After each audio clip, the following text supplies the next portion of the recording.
राम राम दोस्तों, मैं आपकी प्यारी दुलारी चुगल किशोरी। कैसे हैं आप लोग? हम तो बिल्कुल ठीक हैं और रोज की तरह आपकी चुगल किशोरी आपके सामने हाजिर है ढेर सारी ओरिजिनल चुगलियां लेकर। अब जलन बहुत बुरी चीज होती है और एक बार जो लग जाए तो फिर इस बीमारी से पीछा छुड़ाना बहुत मुश्किल है। अब ये जलन नाम का जो रोग है ना, वो श्रुति, सुरेखा और रूही को लग गया है। अनुज और अनुपमा एक बार हंस बोल क्या लिए, श्रुति ने तो कोहराम मचा दिया और तोड़ फोड़ शुरू कर दी। जबकि रूही को लग रहा है कि अभीरा भले ही यहाँ से चली गई है, लेकिन अरमान चाह कर भी उसे भुला नहीं पा रहा। वहीं सुरेखा की जलन तो सिर्फ सवी से है, जो सवी को बर्बाद करने के लिए अपने पति यशवंत के साथ मिलकर नई चाल चलने वाली है, जिससे सवी का करियर बर्बाद हो सके। अब ये तो थी मोटा मोटी जानकारी, लेकिन पूरी जानकारी के लिए रोज की तरह आपको हमारा शो देखना होगा।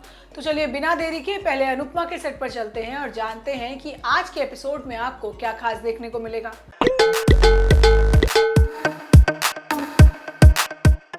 अनुपमा में पहले तो छोटी ही अनुपमा की दुश्मन थी, लेकिन अब बेड पर पड़े पड़े श्रुति ने भी अनुपमा का जीना हराम कर दिया है।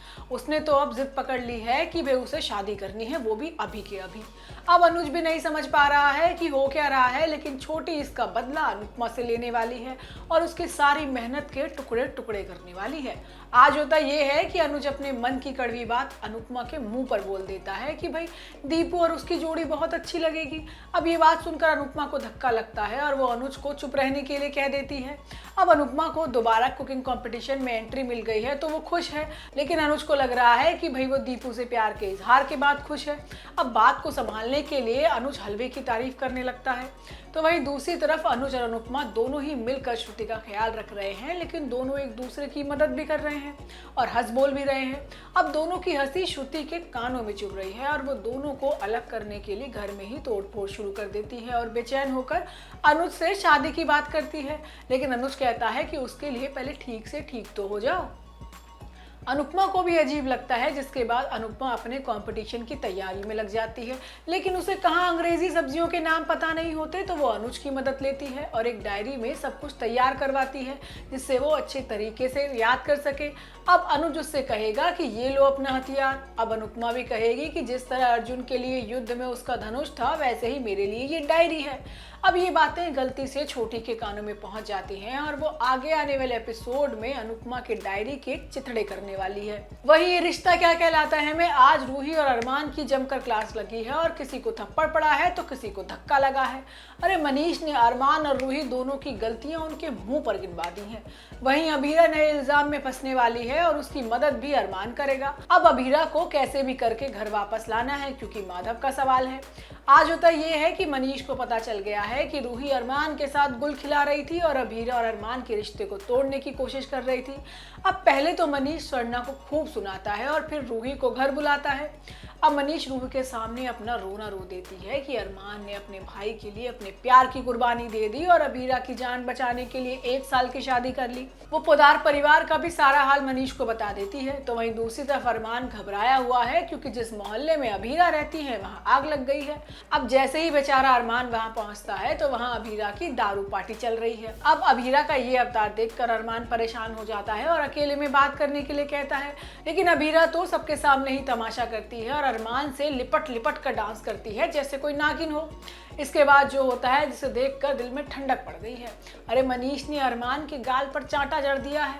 उसने तो साफ साफ कह दिया है कि उसने अभीरा और रूही दोनों की जिंदगी बर्बाद कर दी है। वो अरमान की कोई भी सफाई नहीं सुनता। वैसे बात भी सही है, एक तरफ अरमान रूही को छोड़ नहीं पा रहा है और दूसरी तरफ जिससे शादी की है यानी अभीरा से, उसे छोड़कर बैठा है। लेकिन अब अरमान का अगला लक्ष्य अभीरा को घर वापस लाना है, क्योंकि बिना अभीरा के माधव भी घर में कदम नहीं रखेगा। जबकि गुमे किसी के प्यार में पहले ईशान, तो अब रीवा को अच्छे से सुनाने वाली है सभी। अब रीवा ने सभी को भिखारी जो समझ लिया है, इसलिए पैसे दान कर दिए। अब सभी भी नई मुसीबत में फंसने वाली है, जिससे उसका करियर बर्बाद हो सकता है। लेकिन इस मुश्किल घड़ी में ईशान ही सभी का साथ देने वाला है। आज होता ये है कि सभी को पैसों की बहुत ज़रूरत है और वो किसी से पैसे लेना भी नहीं चाहती। अब रीवा दादी अम्मा बनकर सभी को पैसे भेज देती है, क्योंकि वो ईशान की परेशानी को कम करना चाहती है। अब सुरेखा भी रीवा को ईशान से चिपकने के लिए कह देती है। अब इसी बीच सभी राशन पानी लेकर रीवा पर चढ़ जाती है कि दान करना है तो मंदिर में जाकर करो, यहाँ नहीं। और अपने एक्स मंगेतर को खुश करने के लिए मेरा सहारा लेने की जरूरत नहीं। अब इतनी बेइज्जती के बाद भी रीवा का मुंह नहीं खुलता। तो वहीं दूसरी तरफ सभी को पैसों की जरूरत है तो वो नोट बनाकर बेचती है। अरे भैया, परीक्षा के नोट। लेकिन सभी पर बड़ा इल्जाम लगने वाला है, वो भी पेपर लीक का। अब यशवंत तो वैसे भी मौका ढूंढ रहा है सभी को कॉलेज से बाहर निकालने का। अब वो पेपर लीक का इल्जाम लगाकर सभी को धक्के मारकर कॉलेज से बाहर निकाल करेगा, लेकिन ईशान ऐसा होने नहीं देगा और आखिरी सांस तक सभी का साथ देगा। तो दोस्तों, ये तो थी आज के तीनों सीरियल की पूरी जानकारी। आपको हमारा शो कैसा लगा हमें लाइक कमेंट करके जरूर बताइएगा, और अगर आपने हमारे चैनल को सब्सक्राइब नहीं किया है तो याद से वो भी कर लीजिएगा। हम आपसे फिर मिलने आएंगे इसी समय पर नई जानकारी के साथ। राम राम।